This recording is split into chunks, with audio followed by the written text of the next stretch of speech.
தமிழ்நாட்டின் உணவு உலகில் ஒரு புரட்சியை ஏற்படுத்தியவர். உலக அளவில் தென்னிந்திய சைவ உணவுகளை தொடர்ச்சியாக பிரபலப்படுத்தி பெரிய ஹோட்டல் சாம்ராஜ்யத்தை உருவாக்கியவர் சரவணபவன். இந்த பிரபலமான உணவக நிறுவனத்தின் தந்தை பி. ராஜகோபாலின் வாழ்க்கை வறுமையிலிருந்து உச்சத்திற்கு உயர்ந்து சர்ச்சைகளிடையே முடிவடைந்த ஒரு ஏற்ற இறக்கமான கதை. 1947 ஆண்டு ஆகஸ்ட் 5ஆம் தேதி தமிழ்நாட்டின் தூத்துக்குடி மாவட்டத்தில் உள்ள புன்னையடி என்ற சிறிய கிராமத்தில் பிறந்த இவர் ஒரு விவசாய குடும்பத்தில் வளர்ந்தார். பள்ளி படிப்பை கைவிட்டு சிறு வயதிலேயே உழைப்பின் உலகிற்கு நுழைந்த இவர் 1981 தனது முதல் உணவகத்தை திறந்து இன்று 28 நாடுகளில் 100க்கும் மேற்பட்ட கிளைகளை உருவாக்கியுள்ளார். இவரது வாழ்க்கை உழைப்பின் வெற்றியையும் தனிப்பட்ட தவறுகளின் விளைவுகளையும் பிரதிபலிக்கிறது. ராஜகோபாலின் ஆரம்ப வாழ்க்கை, தொழில் வளர்ச்சி, சரவணபவனின் உருவாக்கம், சர்ச்சைகள் மற்றும் மரணம் ஆகியவற்றை விரிவாக பார்க்கலாம். பி. ராஜகோபாலின் வாழ்க்கை தமிழ்நாட்டின் கிராம பின்னணியில் இருந்து தொடங்குகிறது. 1947 ஆண்டு இந்தியா சுதந்திரத்துக்கு 10 நாட்களுக்கு முன் அன்றைய திருநெல்வேலி மாவட்டத்தில் உள்ள புன்னையடி கிராமத்தில் ஒரு விவசாயியின் குடும்பத்தில் பிறந்தார். அந்த கிராமம் அத்தகைய சிறியது. பேருந்து நிலையம் கூட இல்லை. அவரது வீடு ஒரு எளிய குடிசை போன்றதாக இருந்தது. வறுமை அவரது ஆரம்ப வாழ்க்கையின் முதன்மை எதிரியாகவும் இருந்தது. பள்ளி படிப்பை சரியாக முடிக்காத இவர் 12 வயதிலேயே குடும்பத்தை விட்டு வெளியேறினார். 15 வயதில் சென்னைக்கு புறப்பட்டார். சென்னை வந்ததும் ராஜகோபால் உழைப்பின் உலகில் கால் பதித்தார். முதலில் ஒரு உணவகத்தில் வேலைக்கு சேர்ந்த அவர் அடுப்பிலும் மேசையை துடைக்கும் வேலையையும் செய்தார். பின்னர் 1960களின் பிற்பகுதியில் மயிலாப்பூரில் உள்ள ஒரு பாத்திர கடையில் வேலைக்கு சேர்ந்தார். அந்த கடைக்காரரிடமிருந்து அவர் மேலாண்மை திறன்மையை கற்றுக்கொண்டார். இந்த காலகட்டத்தில் கீர்புண்டா வாரியர் என்ற ஆன்மீக பெரியவரின் உரைகளால் அவர் பெரிதும் ஈர்க்கப்பட்டார். அவர் ராஜகோபாலின் ஆன்மீக குருவாகவும் மாறினார். முருகன் மீது அதீத பக்தி கொண்டவராக இருந்த இவர் ஆரம்ப கால போராட்டங்கள் அவரை எதிர்கால வெற்றிக்கு அடித்தளமாக அமைந்தன. வறுமையின் நிழலிலிருந்து அவர் தனது உழைப்பால் ஒரு புதிய பாதையை உருவாக்கினார். 1968ஆம் ஆண்டு 21 வயதில் ராஜகோபால் சென்னை KK நகரில் உள்ள ஒரு சிறிய மளிகை கடையை திறந்தார்.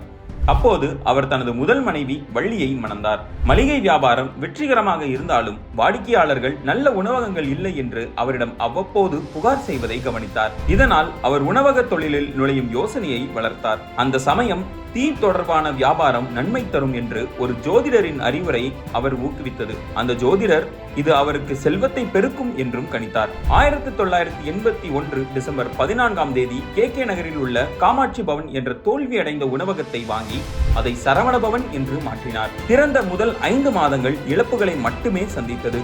ஆனால் ஓராண்டு நிறைவில் பெரும் வெற்றியையும் கண்டார். கூட்டம் திரண்டது, புகழ் பரவியது. 1988இல் டி நகரில் 2வது கிளையை திறந்தார். பின்னர் கேட்டரிங் வியாபாரத்திற்குள்ளும் நுழைந்தார்.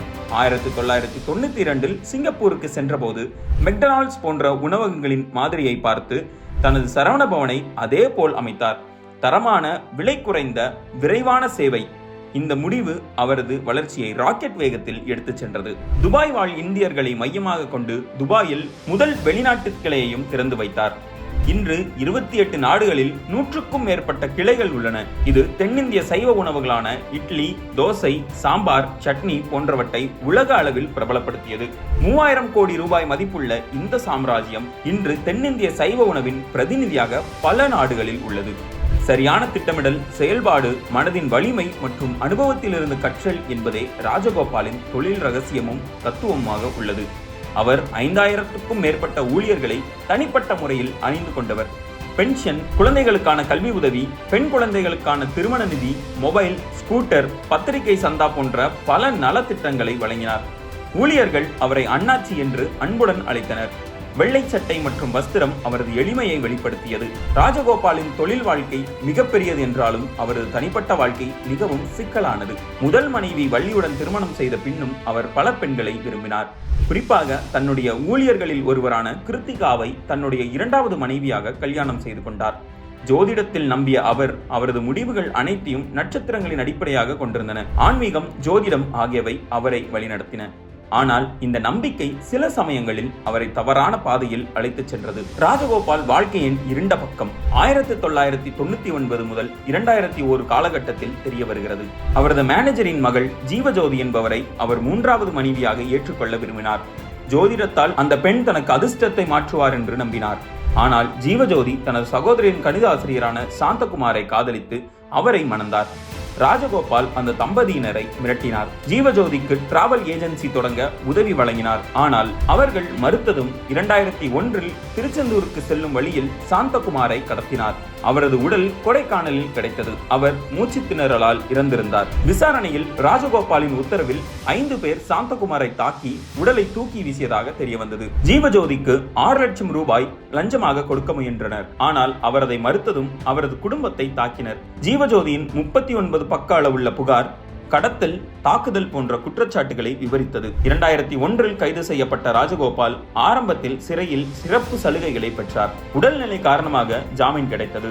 2004 குற்றவியல் கோர்ட் அவரை தண்டித்து 10 ஆண்டு சிறை தண்டனை விதித்தது. ஆனால் 8 மாதங்களுக்கு பின் மீண்டும் ஜாமீன். மதராஸ் உயர்நீதிமன்றம் இதை கொலை என்று மாற்றி ஆயுள் சிறை விதித்தது. சுப்ரீம் கோர்ட்டிலும் மேல்முறையீடு செய்தார். 2019 மார்ச் மாதம் தீர்ப்பு உறுதிப்படுத்தப்பட்டது. ஜூலை 7ஆம் தேதி அவர் சரண்டர் செய்ய உத்தரவும் பிறப்பிக்கப்பட்டது. ஜூலை 9ஆம் தேதி உயர்நீதிமன்றத்துக்கு வெளியே அவர் சரண்டர் ஆனார். அவரது குடும்பம் அவரை மருத்துவமனையில் சேர்க்க கோரியது. முதலில் மறுக்கப்பட்டாலும் பின்னர் அனுமதிக்கப்பட்டார். ஜூலை 15ஆம் தேதி அவருக்கு திடீரென மாரடைப்பு ஏற்பட்டது. ஜூலை 18ஆம் தேதி 72 வயதில் மற்றொரு கடுமையான மாரடைப்பு வந்ததால் சென்னையில் அவர் உயிரிழந்தார். அவரது ஆயுள் தண்டனை முழுமையாக அவர் அனுபவிக்கவும் இல்லை. சாதாரண இளைஞர் ஒருவர் எப்படி ஒரு சாம்ராஜ்யத்தை உருவாக்க முடியும் என்ற கேள்விக்கு பதிலாக ராஜகோபாலின் கதை இருக்கிறது. அதே சமயம் மூட நம்பிக்கை ஒரு மனிதனை என்னென்ன செய்ய வைக்கும் என்பதற்கு அவர் வாழ்க்கை ஒரு உதாரணமாகவே அமைந்துள்ளது. இவரது வாழ்க்கையை தான் நடிகர் மோகன்லாலை வைத்து படமாக எடுக்க வேண்டும் என்று இயக்குனர் ஞானவேல் முயற்சிக்கிறார். என்ன ஆகும் என்பதை பொறுத்திருந்து பார்ப்போம்.